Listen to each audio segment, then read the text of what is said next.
The contestants collectively answered all but one question from all the clues of the day. They got one wrong.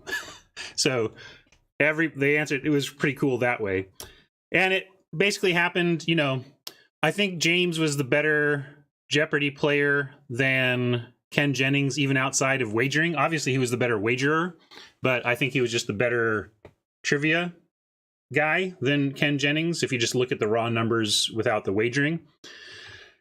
So it was an impressive run, but just like any streak like that, he was vulnerable every single day. You just needed someone who got the daily doubles ahead of him and got enough right that mattered, And so just somebody else finally wrestled the daily doubles, saw what they needed to do.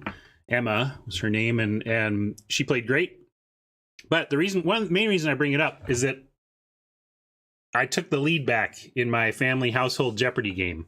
For those of you who didn't hear me tell about this game before, in our house, when the final Jeopardy category comes up and it goes to commercial, everybody has during the commercial break to come up with the correct response based on just the category.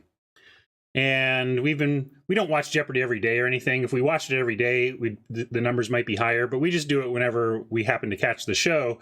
And Lifetime, closing in on 20 years of marriage and 18 years of parenthood, I'm leading the family 3-2 to 1-0 after last night because I got it.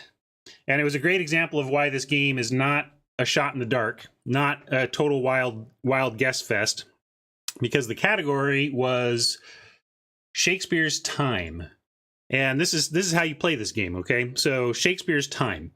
You got to reverse engineer that clue, because if the question were about Shakespeare or any of his plays or works, or really anything if it was about him directly, the category would just be called Shakespeare. So that actually, the fact that it's Shakespeare's time eliminates whole swaths of possible areas that they would be exploring with this trivia question. So then Shakespeare's time, well, if it was just about that era, if it was about whenever the era in which he lived, they wouldn't mention his name, and they would say, the 1500s, or it was like late 1500s that he was around. Anyway, I forget exactly, but anyway, so with that, I was like, okay, but it does have something to do with Shakespeare, but nothing directly with his, with him.